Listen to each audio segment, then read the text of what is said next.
Well, I feel like a newscaster when I say good morning, good afternoon, and good evening, because we have people visiting us from all over the globe. So any one of those should apply to you. My name is Debbie Mayer, and I have to say I am so honored to be having a conversation with these exceptional leaders in their respective fields of yachting, travel, and real estate for the ultra high net worth consumers.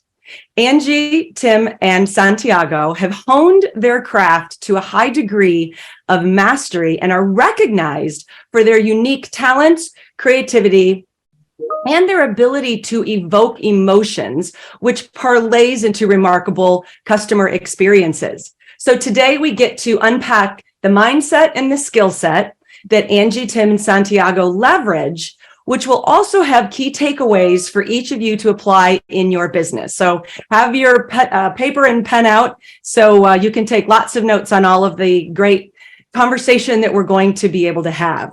Before we get started, though, I would like for each of you to just spend a couple of minutes telling us about yourself, your company, your brand, kind of why you are where you are in the industry. Angie, why don't we start with you?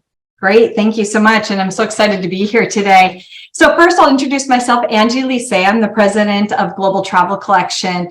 Global Travel Collection is an Internova company, and we represent the most influential collection of luxury brands in the industry. And some of those brands that you guys will recognize: Pro Travel International, Zell, Colette's In the Know Experiences, Zell West, All-Star, and Andrew Harper. So we have a number of companies and brands that sit underneath, all with this iconic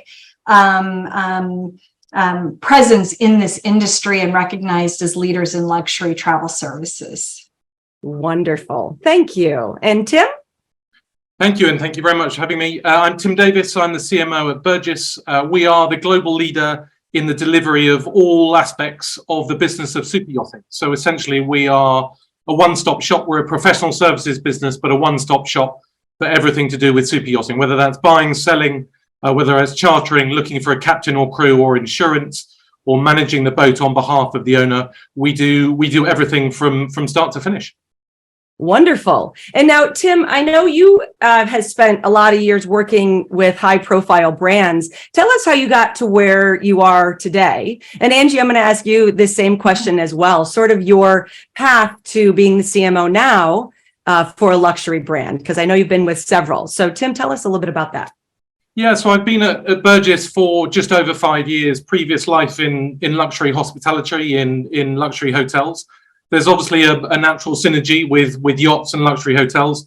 A yacht is, well, some people refer to a yacht as a hotel on water, and it's all about delivering those bespoke experiences. And previous to that, working for other FMCG brands, so the likes of Vodafone, Red Bull, and Virgin, and all of those businesses and all the roles that I held were very much focused on the customer. And I know we're going to come on to talk about that, but brands that genuinely have the client, the customer at the table, at the board table. And I think there's a number of brands that will say they do, but I think there's not that many that actually genuinely have it baked into their culture. Yeah, absolutely. And I love that when you said baked into their culture, because it's easy to say, and it's very hard to actually implement. And, we look forward to hearing from both of you, as well as Santiago. Looks like he might be hopping in now. Hey guys, I don't know why I'm upside down. That's amazing. You are upside down. You're on your head. Hey, I never like this. He's like, help, someone help. Well, while you figure that out, Santiago, Angie, tell us a little bit about your trajectory to getting where you are now, running this big company. Give me 1 second. Let me just try to see if I can fix this really quick, because obviously I think... Video settings. Hold on. I think I don't know. Okay, here we are. There you go. Okay. Almost.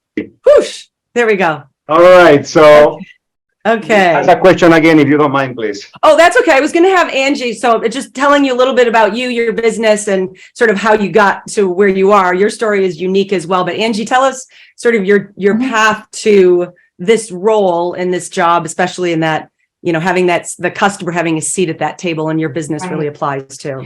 Yeah, so in our world, we actually serve two customers. We have our advisors who are independent agency owners sitting under our umbrella, and then their consumer, the end consumer, also as our customer. Okay. So it's very interesting. I started in the industry 34 years ago, been in travel my whole life. Started as a res agent with US Airways, and that in its fact led me to the path that I'm on. I've been in all aspects of the industry, in corporate travel, in supplier relations, in sales. So I've done just about everything. But when it came to this role, I joined this luxury piece of the business 3 years ago, and primarily because of the understanding of a customer experience, the understanding of what the consumer and our partner advisors need in order to deliver for their consumers. And that's how I ended up in this role, in this luxury, amazing space, is because of the focus on the customer. Right. Okay, fabulous. Santiago, hello. Hi, how are you guys? Hi, how are you guys? Very good.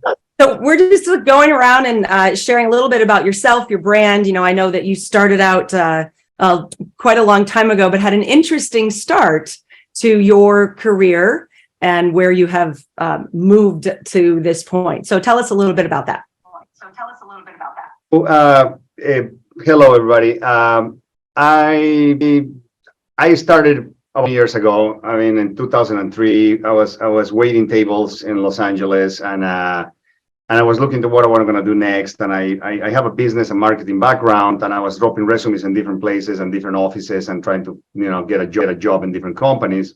But nothing really got me excited. I was looking at what would happen 10 years, 15 years from the moment I started, and offering me salary and obviously benefits and everything, but I was making a lot more money in cash waiting tables, right? So I was like, okay, well, if I'm going to do this transition, it's probably because I'm going to get the benefits, and then I have space to grow and build a career and so on and so forth. But looking at what would I be if I become an executive and I grow into these different companies, whether insurance companies or sales organizations and stuff like that. And nothing really got me excited. I mean, it seemed to be like, 19, 18 years ago, the going rate was if you were working for 10, 15 years in a company, you're really good, you're going to be $1 million, right? Right. And obviously, I'm a very ambitious person, and that didn't seem to be for me to be excited about it. And talking to somebody and a few people, they basically said, why don't you try real estate? And I was like, what is real estate? And so, I got to understand and learn a little bit about it. And I actually saw my cousin doing loans in 2003, 2004, for 3 hours a day, making $10,000, $15,000, and then going surfing. I was like, what do you do? Like, I want to do, I was working double shift in restaurant for lunch, and then taking a break, go door knocking, and then working another shift at night. So he said, I do loans, but he's like, you should get a license and do real estate. You have, personality that people I think like you, and you'll do really well in real estate, trying to figure out, what it was about. And I was looking in LA, who are the top brokers at the time? And there were 2 or 3 big players, and they were making over $1 million a year. And I said, okay, well, if that's possible, I think I'm going to do that. So that's how everything started. Now, we're talking a little bit about here luxury, right? Am I correct? Yes. So, when I was working as a busboy in Santa Barbara, I was working in a super, super high-end restaurant in Montecito. And I remember sitting there and seeing, people come in and drive their beautiful Ferraris in there. And I was exposed to that world that when I was in Bolivia, I never got exposed to it. And it just awakened an interest to learn about what luxury is, right? And when I moved to LA, I also worked for a lot of big top restaurants where people would come and drop $20,000, $100,000 for dinner. And I was like, okay, so what these people do? I mean, who are these people that can spend that kind of money? And then I enter into the world of the yachts, of the houses, of the traveling and all that kind of stuff. Fascinating to me, So when I was door knocking, when I started to do real estate, I remember some people would tell me, which is nothing wrong or right, by the way. I'm just telling you my experience. Right. You got to start selling the condos, and then you grow into the $1 million houses, and then eventually you get to the $5 million. You'll be selling $8 to $10 million houses, right? Yeah. And I was like, why? I'm just going to go straight to the most expensive houses in LA, and I'm going to go door knocking into those neighborhoods, right? And that's how I enter into the super luxury. Wonderful. And it's interesting how the mindset is, well, no, you have to start here in order to get there. And then you said, why? I don't have that paradigm. I don't need those rules. I can just go for what I want. And I think that really speaks to each of you in your respective fields, because you didn't necessarily play by the rules. You have found ways to leverage your skills and your passions and all of those terrific abilities that you have to grow your businesses and to really be known for the way you are. So congratulations to each of you for doing that. Let's start with the first question of explaining how you prioritize elevating the customer experience with your brand. How do you prioritize that, not only internally with the whole company, because each of you have sort of a few facets. You have yourself, and then you have all of the different people that have to execute on that priority of elevating the customer experience to distinguish yourself. So, Tim, maybe you could start and elaborate a little bit on that. Yeah, I think it's probably the same for all of us, but I think a lot of it is focused on the data, and that's where it starts and that's where it finishes. Because I think you have to understand the data to be able to understand your client. And of course, we're a relationship business. And relationship businesses always talk about customer service.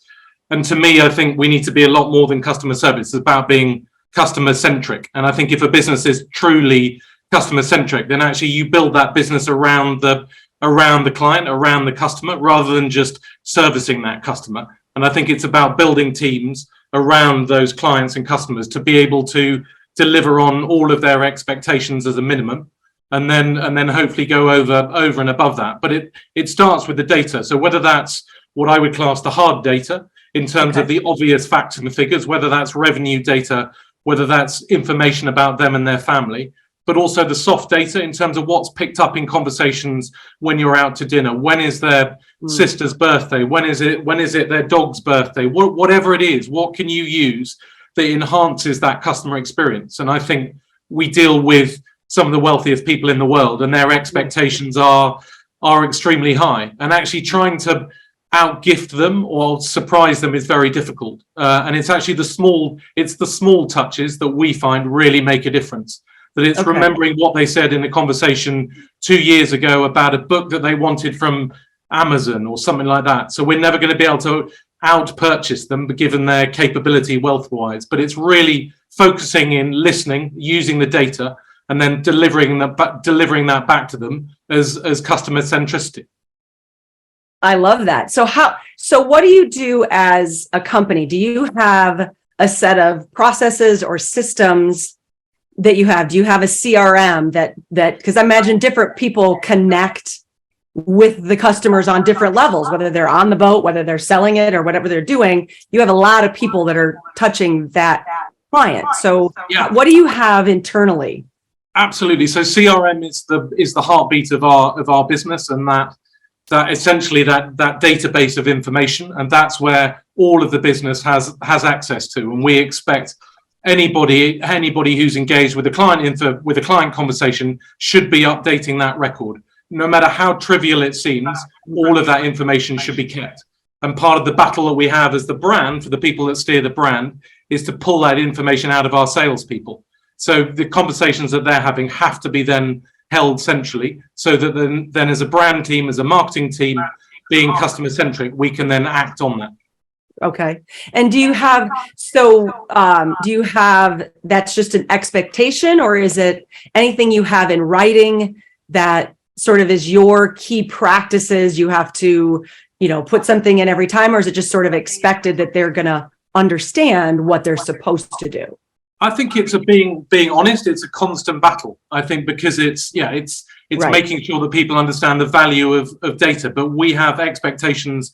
We have systems and processes that people are expected to follow. Okay. Some we have to follow legally anyway, but it's often those conversations that, as I say, the more informal conversations that are really valuable. But I think case studies is the key. Being able to turn around to the business and say, because of this seemingly trivial piece of information, we've sold a yacht that's worth $200 million, or we've facilitated a charter that's $1 million a week for 6 weeks. Right. That's the best way to educate the people and the team and the business, that actually these tiny bits of information can lead to significant revenue for the business. Okay. And do you have a quick example? And then Angie, I'm going to come to you next with that same question. Do you have an example of where that happened? I know you said like a little bit to sell a $200 million yacht, but was there something specific you could tell us? Yeah, so we track very carefully our clients and people visiting our website in terms of, as much as we can, who they are and what they're doing. And we very recently we were able to track one of our clients who clicked on one of our emails on a particular yacht. We then contacted the broker to say, this client has clicked on this particular lot from an email. The broker then reached out and said, I'd love to have a conversation with you about your yachting needs. And sooner or later, that gentleman ended up buying the yacht. So it really is tiny little snippets of information that we're then able to kind of complete that customer journey. Okay. And how long between when they clicked on that yacht and somebody communicated with them? Do you have a standard of an accepted standard that says somebody needs to respond to that within 2 hours or 24 hours, or what's the? Yeah, as soon as possible. If you were to come through the website and make an inquiry, we would expect somebody to be in contact with you within 60 minutes. Because we have 14 offices around the world, we should be able to service any client inquiry at any time of the day. I love it. You know, it's interesting because a lot of people talk about, you know, we have so many leads that come in and I'm working all of this over here as well. And they may not get back as quickly as they could to those leads without realizing how important that really is. They're sort of putting that on the back burner instead of on a front burner. So I love hearing. And we see it we can see if we don't respond quickly and that client then ends up with one of our competitors, it's a great incentive to make sure that we are delivering on that time frame. Absolutely. Thank you. That's some good tips in there. We'll kind of circle back to data in a little while. Angie, tell us that with that same question with you, how you prioritize the elevating the experience. Yeah, so I think first of all, when we're talking about luxury it's a very personal. I'm sorry, I get feedback when I talk. I'm sorry to interrupt. If I could just have everyone mute while someone's speaking. I know we have a lot of feedback coming in. I'm not sure if any of the panelists are logged in on a separate device as well. That might be what's happening. But if everyone just mutes while someone's speaking, I think that will help with the feedback. Thank you. Thank you. Thank you. I thought it was just me. So, I think, again, luxury, when we're talking about luxury and luxury experiences, luxury is very relative to an individual. It's very personal. So the first thing is really understanding what is that potential customer's perception of service and luxury is the very first thing. And then I could have written Tim's script for him. So talking about data, listening is key, insights, utilizing experience and knowledge to enhance the expectations and the experiences one have, utilizing content to create inspiration. And we're an industry that is evolving in technology very, very quickly. And as soon as you think you've got the best thing, somebody else comes out with something else. So really trying to stay on top of technology. And a big topic for all of us, I'm sure, is AI. And really looking at how do we potentially use AI for the future to enhance the overall experience and the customer service journey. Oh, you're on mute. Debbie, you're muted. Typical. So the same question for you on using that data, but also with your team, how are you ensuring, because it's easy to say, oh, we just have people that understand the business, they understand the market, and they'll do the right thing. And that's not always the case. So how is it that you bake that in to the culture? Yeah, so I'll take it from two perspectives because I have two different business models. One is our advisors or individual business owners. We create the platform for them. So in order to enable their environment right? And to service their customers. And mind you, like my the colleagues here, our customers are the who's who in politics, in entertainment, athletics, like, you know, the names you all recognize are the people we serve, right? From a customer service standpoint. So creating the infrastructure for the advisors that enable them to sell and create the experiences is one way in which we're doing that. The other is I do have a membership model, which is a house model called Andrew Harper. Many of you might know it. It's a membership-based travel company. And, you know, our senior vice president who oversees Andrew Harper comes from a Four Seasons background. And so he took a page out of that book and created this environment that he calls a promise to deliver, and establishing a true service platform of expectations. And that, just like you said, it's on how quickly do we respond? What type of information are we sharing? What do we tell them in advance? What do we tell them midstream? How do we follow up to make sure that their experience is incredible? And so it's called a promise to deliver, and it's yielding really, really good results from us from an overall conversion rate. The booking process. So it just shows you if you can put a process and focus in place, you can change your trajectory of an organization. I love that. Do you have a, and I think that's a great example because, you know, a lot of time when you're independent, you know, you're dealing with a lot of the independent advisors, and they may not have their own personal mission statement or vision or, you know, whatever values that they maybe think in their head, but it's not written down to help us be accountable. So having your person create this promise to deliver sort of gave you a platform. Would that say that was a sort of a great example of success on how you do great that? Example. Yeah. And just for example, so membership dropped off during the pandemic, as many people cut all types of memberships, right? And so we did this as part of this promise to deliver. We utilized the data to look at the people who had booked with us in the past who had let their membership lapse. And we sent this beautiful, you know, leather-bound notebook and luggage tags and said, "We miss you, rejoin us." And so many came back saying, "Oh, we missed you so much," right? But had we not done that, would they have come back? Don't know. Right. So, but it's in every aspect of everything we're doing to just go that extra step because the little things do matter. And there's the common theme with both Tim and Angie. You're talking about those little things. You can't, what did you say? You can't out-purchase them, or you can't purchase their loyalty because they just have too much money, and it's not the point. Yeah. They could, you know, it's that quiet luxury that's starting to become more prevalent that has made a big difference. So those small things. So as you're listening on this, those of you that are here, really pay attention to the details. And Santiago is going to give a couple of examples too, because in your business has seen a lot of shifts and changes. So what is it that you do to prioritize elevating the customer experience in your world in real estate? Just making sure, can you hear me well? Yeah. All right. Well, there's different things, right? In our business, you can be representing the seller, right? And I think that that you have to find ways and use the tools and use the technology to, for better words, says make a better sale, right? So example, I mean, we do now have the technology, you know, that everybody has access to. It can be as simple as Google. It can be as more elaborated as, you know, being a member of some sort of wealth management or wealth information like WealthX or anything like that, where you can gather information. So when I get a request to show one of my properties, for example, and I'm sure that most professionals do the same thing, I will expect them to do, that the minimum what you're going to do is Google to come and look at one of these very expensive houses, right?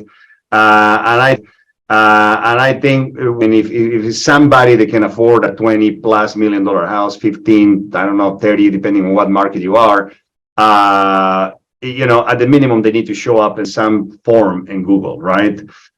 If they don't, then you can jump more into, perhaps if you're a member or your company provides membership with wealth management companies, right? Like WealthX, or there's so many now these days, which is really what other companies use, you know, high-end, I mean, any high-end product. Pull this information, then you can understand better who is the person that's coming to look at the house, right? So if I pull an information and I know that this individual has a family, he's a car collector, he owns 3 houses, I get a better understanding of who the person is because I don't know this person, right? And if I open the door with someone that I have no clue who it is, it's going to be a completely different experience for the buyer, and it's also going to have a different result. It's going to have a different result for the seller. That showing is going to go. But if I open that door and I know the guy has a family, is a car collector, and he loves art or he loves swimming or whatever it is that I look into that profile, then out of the sudden I can touch points. And I know all this stuff about this person or her. And I can just basically touch the important points that I know they're going to touch the person in a way that they're going to connect to the house better. Example, if the house has a 10-car garage, I'm going to spend a lot more time in the garage and talking about this for cars and this and that. No, he doesn't know that I know that he's got a lot of cars, or she doesn't know that I know he likes a lot of art, but I'm now become a much more prepared salesperson, that when they walk to the house, I can make the connection with the things that are meaningful to them and they can connect, because really people buy properties when they feel emotional about it, right? Or just about anything, right? Anything you're going to go and buy, yes, that it's expensive, that it's that watch, that is all, that is that yacht that offers this and this and that. But when you make an emotional attachment with something is when people, pull the trigger. Exactly. So do you, so I know that you know about cars specifically, but if it's something you don't know about, what do you do? Well, you need to prepare yourself, right? I mean, it's all about preparation, the information is out there. And if you don't know something, you need to ask. A lot of people sometimes are afraid of asking questions. I mean, I don't know everything. And I don't have any problem or shame asking that I know something that I don't know, because that never ends well, right? So I remember when I started in this business, I started for the first year, the second year I was with Sotheby's.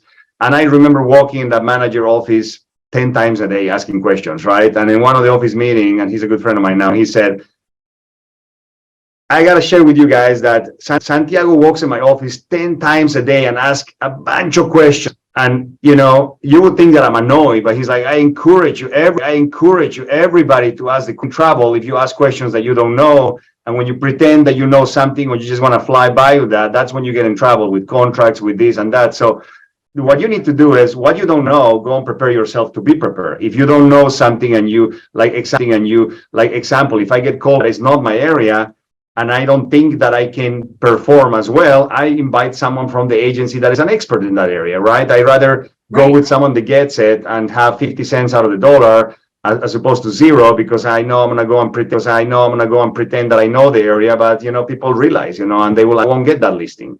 Right. Well, and I think it's interesting. Yes. Debbie, I'm sorry. Could I just play on something that Santiago said that I think is so key for people who are looking for a way to improve their relationships with their customers, grow their sales, but that emotional connection that Santiago talked about. And I believe in our world with our independent contractors within Global Travel Collection, that's what they do so well and why they have the customer base they have. And just a small example, I had an advisor who had a customer, very, very, very wealthy. And she'd made mention at one point that she loved challah bread and peanut butter, just randomly, right? And so it was her birthday. They went away on this very, very expensive vacation. And he arranged to have challah bread and peanut butter in her room when she got there. And she called him afterwards and she said, Joe, I got the most beautiful necklace for my husband. But you know what? What I really loved was the challah bread and the peanut butter. And that's what our advisors do, right? It's making that emotional connection and tying that to the experience. That's where the customers have feeling and they return, they spend more money with you, and basically become your referral system. Right. They're your new salespeople. Tim, what can you add to that? Yeah, absolutely. I think it's emotion. It's all about emotion. I think we historically, if you look back at yachting, we were very much focused on outside in. So showing our client a picture of a big white boat. And increasingly, we're doing inside out. So what is the view from the yacht? Where can I go? What can I do? What toys are on board? Where can I eat? How many different places are there to eat on the yacht? what can the yacht facilitate in terms of setting up on beaches, etc. And I think that's the emotional connection. We need to sell that experience. Sometimes it's a big thing, but I think, as Angie said, that it's often that really small connection, and it's being able to use that connection to then hopefully ladder up to a bigger purchase. So, and I think often luxury brands get wrapped up in the fact that we're luxury brands, and the price point is higher than other products, other services, and I think that's dangerous. I think we have to, we have to roll our sleeves up as luxury brand leaders. We have to roll our sleeves up and get stuck in and actually do the listening and really fight for that customer, because I think long gone are the days when you will build it and they will come is no longer. That is so true. And I love that you say that, because so many people on today, I think sometimes look too globally and don't, get into the smaller pieces that can make that. I got this big, beautiful necklace, but yet, I have this amazing challah bread, and that's what is so personal. And that's, again, it sounds simple, but it's not easy. And do you have it, Tim? Do you have a CRM that you've built at Burgess Yachts, or is it something that is a standard? Do you have one that you like? And this I'll ask all of you as well, because that came up in the chat, so I thought I'd just ask that. Yeah, so it's an off-the-shelf solution, but it's heavily customized, so it's totally bespoke to our organization, and the same with other organizations that I've worked for and put CRMs into. For me, it's about taking something off the shelf, because I think you've got that tried and tested platform, but the skill is how you then customize it to the business and making sure that it supports all aspects of your business. Okay. And how often do you change or modify that? Oh, I would have said almost weekly, as in we have people that are constantly adapting it and building it, because our brokers, our salespeople, our yacht managers will say, how do I get access to this? Or I want to run a report that shows my clients charter revenue over the last 10 years of their yacht. So we're constantly building that CRM to be better. Okay. In Santiago, what do you use as far as the CRM, and how much do you incorporate that into the experience and building and growing your business? Well, at the agency, we have our own, right, which is Connect, which helps you keep track with the clients. You can with the clients. You can set up where you can be sending, whether it's postcards or brochures or anything in a however you want to organize your schedule with that. And I think CRM systems are good as long as you use them, right? I mean, as long as you use them, right? I mean, it's not like a magic thing that you have a CRM system. Input the information, you gotta work it, you gotta put the information, and you gotta set up the time reminders and all this kind of stuff to touch base with the clients. So they're very helpful, and I use them, but I rely a lot more in like the personal touch. Because you can't touch someone very personally with CRMs, right? It will take a lot. It's the peanut butter thing. It's like the little details that get to the PBs, the hotel, the massage gift card, all those little things. Is making mental notes or taking notes, or having an assistant that you just call in the morning or send this or do that. That really is what I relied the most. So I'm system more for like the big stuff, right? Sending postcards every time that a property sells in a certain area, doing this when you do in a certain way, right? But the personal touch things are to me more important, and those are like the things that you need on individual notes. Okay. And Angie, how about you? So for us, CRM is an evolution. So in our industry, there was a few antiquated, like long-term systems that are trying to evolve. And then there's all these new entrants. And the biggest thing for us, and I think if I could make recommendations to people, the biggest thing is to look at it from an InfoSec perspective. Like, you have to make sure if you're putting your customers' data into a database, you have to make sure that the level of security associated with those databases will protect your customer and the data you put in there. And so for us, it's an evolution. We have an off the shelf, like Tim said, that we're evolving. And there's a lot of really super sexy CRMs out there, but they're not passing the security requirements that we have, and therefore we're precluded from using them. So for us, it will continue. The CRMs, we heavily use CRM data, and it'll continue to be an evolution for us. I And would do just you- build on Sorry, what go ahead. Santiago said as well, that it's not a replacement for that relationship building. As in, for me, I think it makes that relationship building better, because I think it allows you to target the conversations, the messages that you're delivering face to face, or however you're building that relationship. But it's definitely not a replacement. It's an engine room to our business. But ultimately, everything we do, as I'm sure with all of the brands represented, that we're a people business and people buy from people. Right. And, there's so much going on in today's world that it's hard to remember those things. So if we're looking at personalization and customization, you can't be expected to know everything all the time, because you may not touch that customer again for, 3 to 5 more years if they're going to buy another knot, or, maybe it's annually they go on a vacation and you create that experience. But you have to use that, like you say, as the engine, which I love that. Yeah, it's the engine that propels you, but it's how you use that makes the difference. Now, do any of you have a budget? That this question came up in a chat. I know we kind of talked about gifting, and Tim, I think you said it the best in that, you can't out purchase them, but, the gifts, from what I heard, like Angie, well, the small things, a bread or, a book. If they love, they have the 10-car garage and they have only Porsches in there, or they have, Ferraris or whatever it is, or they have a collection of old cars, maybe getting them a most recent book that is relevant to that type of car as a gift, which is personal and not expensive. And that's sort of what I teach. But do you have a budget when you're going after someone that you say, okay, we're going to have an X spend to secure that client? Or is that not anything that from travel, if they have to fly to see a client and they're not going to do it, on a Zoom situation, but they're actually going to go and visit from wherever they are? How do you guys do that? Tim? Yes. Sorry, go ahead. You're already. Oh, sorry, Tim, I stepped on you there. No problem. Go ahead. Okay, so I would just say, if I could just give advice on this, is yes, you always have to have a budget, because you don't want to overspend, right?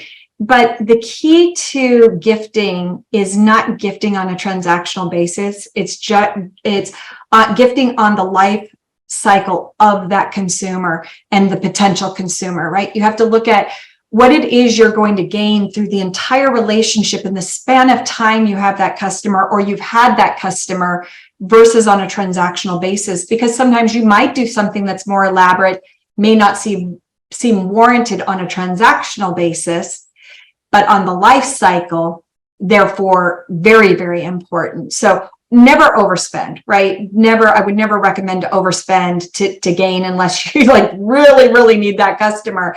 But think about it from the span of time. And I think that will serve you well as you look to gift in the future. But know what you can afford and not afford. Okay. Tim?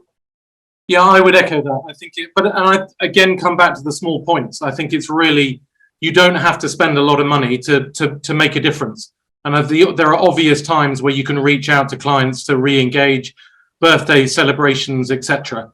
But I think it's the times when they're not expecting it. And genuinely, I thought of you when I saw this, and it sounds cliched, but I think it really makes a difference, because they're not used to it. I think they are used to the luxury brand producing something for the birthday or the anniversary of whatever purchase they've made. Where if you can do something that's a little bit differentiated, I think it just gets people to think, actually, you do care and you are listening. But of course, we have a percentage of the marketing budget that goes towards what I call surprising and delighting our customers. So finding those kind of moments of truth where you can just interrupt their day in a positive way, interrupt their whatever they're doing, just to remind them of yachting, to remind them of Burgess, to remind them of just something that they've done or a charter in the past.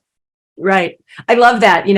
So many of us sort of have that hotel background. Mine, Ritz-Carlton, Disney, small luxury hotels, 4 Seasons. And that surprise and delight is easy to say, well, we're going to surprise and delight them. But if that just sits on the burner and you don't actually look at how you're going to do that and utilizing, hey, I thought about you when I saw X or whatever it happens to be, like your example, getting people to remember that is the hardest part. They feel maybe in the trenches and don't realize how many opportunities there are to surprise and delight. Absolutely. So Santiago, sorry. Sorry, and I think Nope.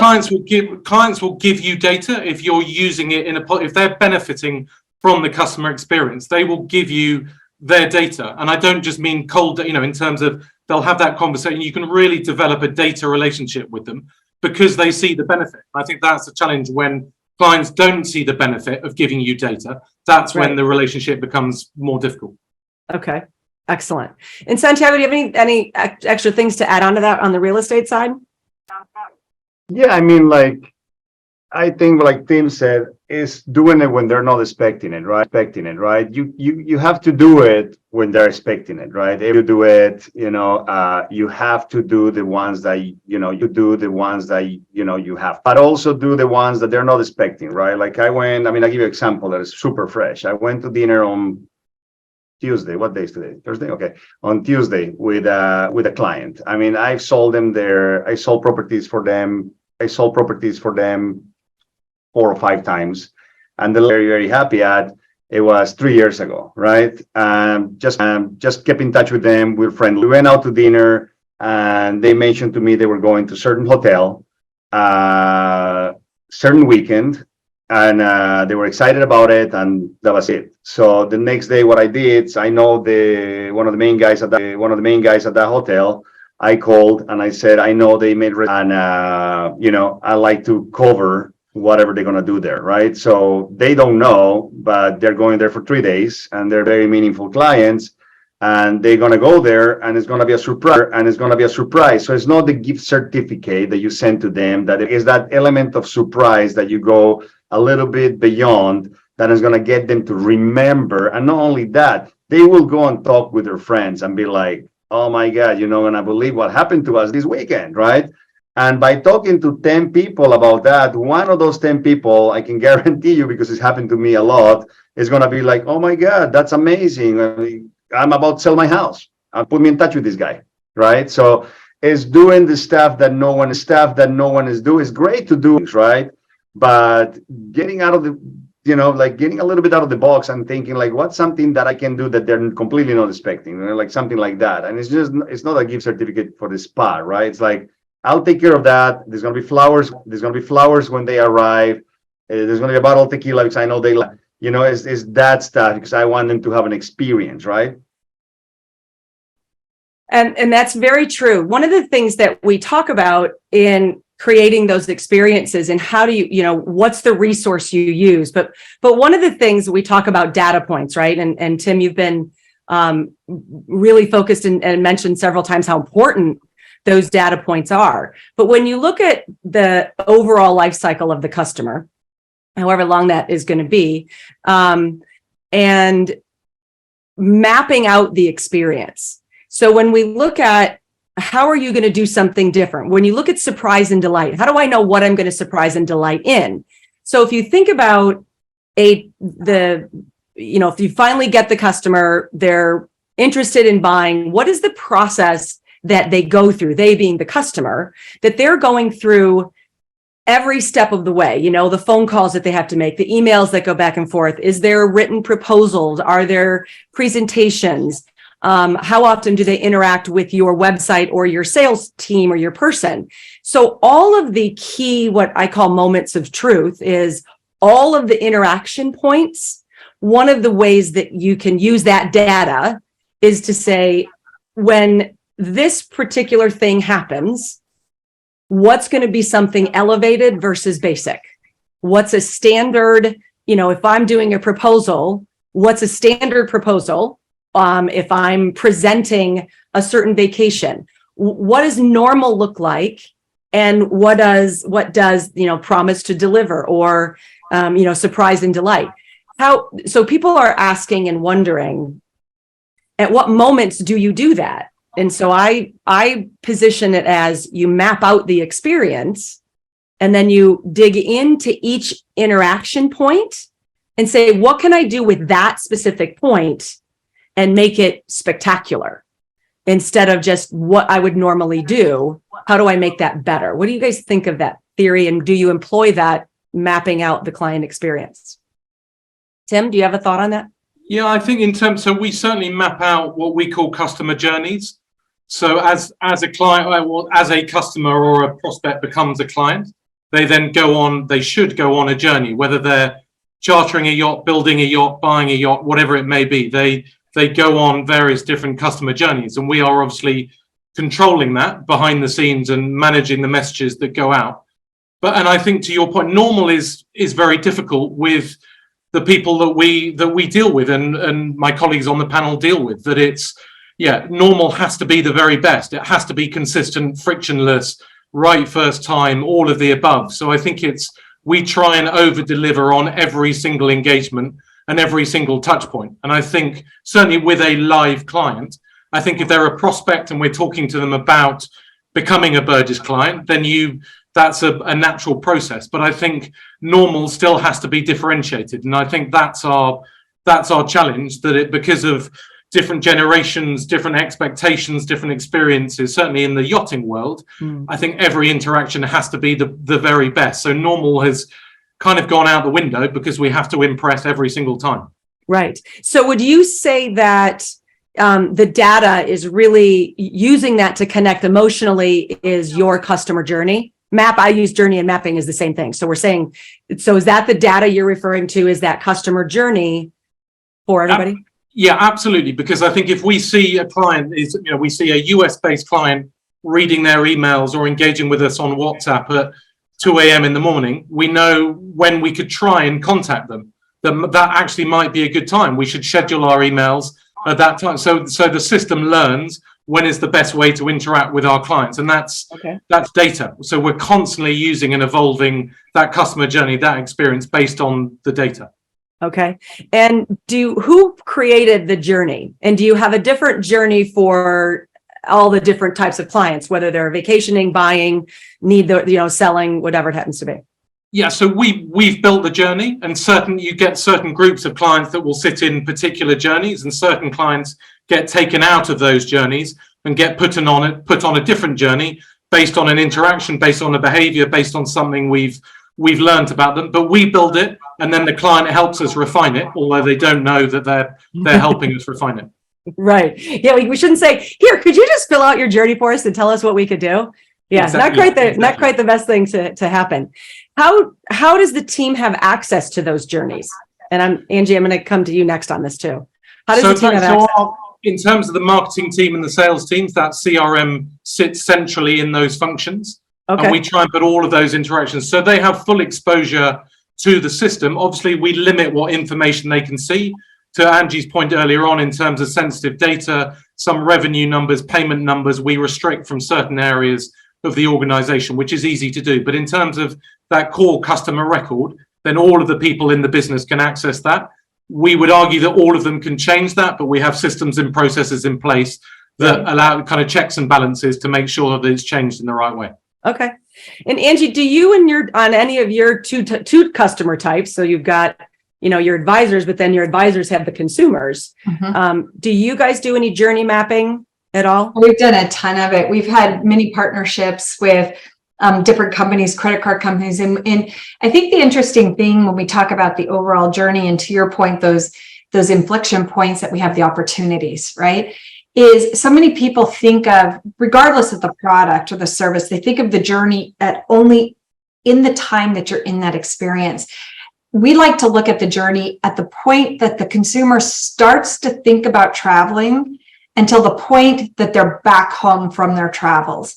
And that opens up a world of opportunities to collect information, utilize information, personalize the trip. When you expand your view on the overall journey, because it doesn't start, like for us, it doesn't start the moment they're headed to the airport to get on the plane. It starts at the moment that they start thinking about, I might want to do something.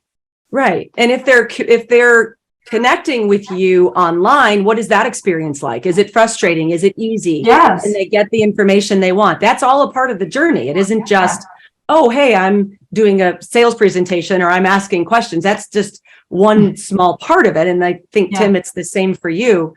And Santiago, tell me about how you, if at all, you incorporate a customer journey process from beginning to end to be able to highlight those moments that you can surprise and delight specifically instead of just generally.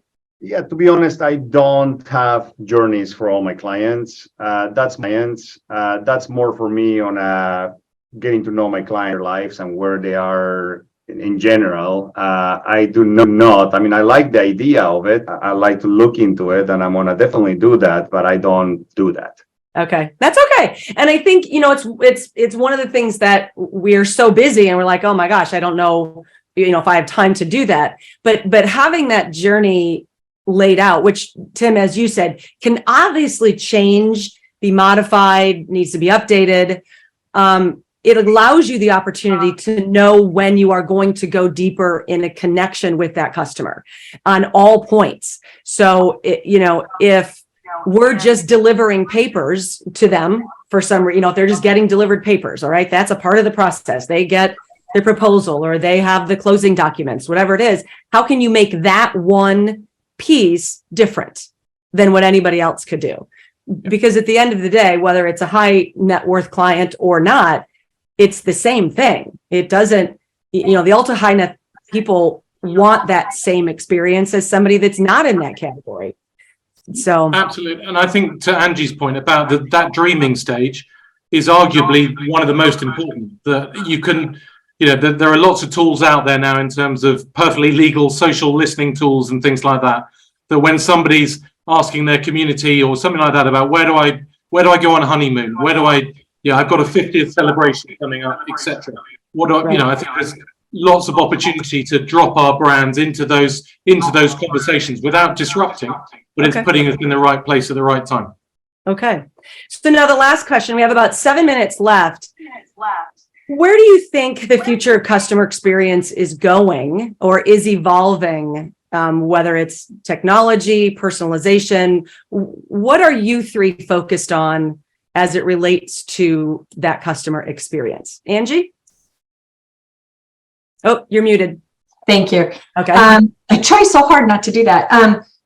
So for us, I'm just gonna, I saw a note in the chat about a book, and I'm just gonna tell folks, there's a book called the Unreasonable Hospitality, and it said the remarkable power of giving people more than they expect. So, and I'll just put it there. So that's, I'm not getting paid, right? But as you're on your journey to attach to these luxury businesses, or you're looking to expand your consumer base into this environment, it's really about the expectations grow. Right through the pandemic, you thought maybe things had lessened, but they haven't. The expectations continue to grow, and it's growing with them.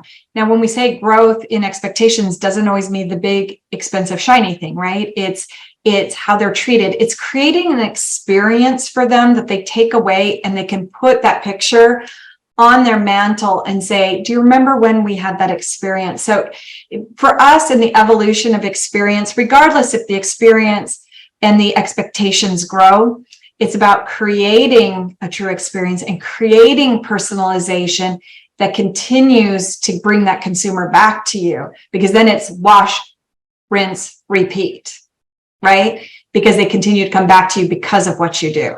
So anyways, I don't know if that answered your question, but no, it's great. Tim, where do you think that the service experience is going in the next 5 years? I think cross-channel or omni-channel, in terms of, I think increasingly the client, the customer wants to be able to engage with the brand, whichever platform they want to use, and they expect consistency. They expect a kind of a frictionless experience as well. I should be able to talk to you on WhatsApp, move to Instagram, and then if I need to call you from my cell phone, I want somebody to answer that call, but to have known the conversations that I've had across those different channels. And I think increasingly, as we see a transition of wealth, those younger clients fully expect that actually I'm doing all of my business or all of my interaction through WhatsApp, and you as a brand should be able to service me. All of that customer journey should be done through WhatsApp or another channel. So I think that's a big challenge for us in terms of managing the data that sits behind that, but also the customer experience being consistent and frictionless across multiple platforms is one of the big challenges that I think marketeers are facing. Okay. That's a great point. Great point. Well, and for all of you, that was a good point, as the transferring of wealth is coming to the next generation.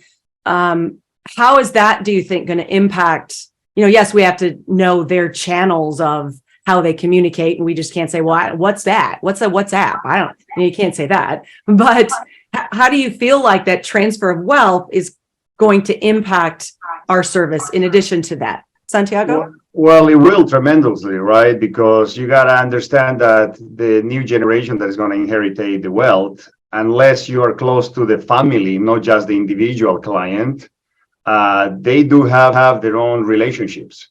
So you need to kind of earn that business again. It kind of is the same as the clients too, I don't know, but in real fake impression that once you sell a house to somebody, that client is your client for life, and it doesn't work like that, right? So I think the whole point of having CRMs, the whole point of doing the details, the whole point of touching with the clients and different clients in different ways is to earn over and over again, because people know people. And everybody knows, at least here in California, there is more real estate agents licensed than driver's license around. So one of the things that you need to do is earn that business over and over again. When the wealth is over and over again, when the wealth transfer to this new generation, they not only have their own relationships that you need to go and get into it. It's important that their parents or whoever did business with you and talk highly about you, so they probably heard about you. But now you gotta get into what they like, right? Because whatever my dad likes is not something that I like. If my dad was into cars, I might not be into cars. Maybe I'm into electric bikes, right? So you need to understand that, and you need to like business, but also their preferences, right? So that's right now is to start preparing for that and getting to know the new generation and getting to know what is not only as a whole, but as individual, these new people, what they like, what they prefer, where do they live, like every that's homework. Right. And I love that. It's like you're starting over again. You can't go on the assumptions that just because their family utilized you, that they're going to automatically want to like you, and that they've never built a relationship ever in their life. So I think that's a really important takeaway, that it starts all over again with new people, new ideas, new everything on how we have to deliver those exceptional experiences. We have just 1 minute left. Somebody had asked a question in a chat about client events. Do you guys do big or small client specific events? Were you at all? Does anybody do that? Yeah, so we do both. Go ahead, Santiago. Sorry. So we do both, and in much like meeting the expectations of events, it's really, again, listening. What is it exactly that they're asking for? Offering your unique experiences to help enhance what they're asking for, and keep it scalable are the 3 points that I would make. Santiago. Okay. Santiago, thanks. Sorry. Do I go now? Yeah, you can. Yeah, we at the agency are well known for our parties, right? And events. So I think they're very important. And there's different kind of events, right? If I read the question in here, if the event or the property or the event is big and you're gonna do it big, make sure that it's big, right? Make sure that it's professional, that it's done well, that you have every single thing covered, because there's nothing worse to go to an event that they make a lot of noise and it's not what the expectations are. Now, I personally have, better result when they are more intimate, smaller events, because you get to actually spend more time one-on-one and hear the client and spend a little bit more time with less clients. The big events, I had better results with the smaller events. Good. Okay.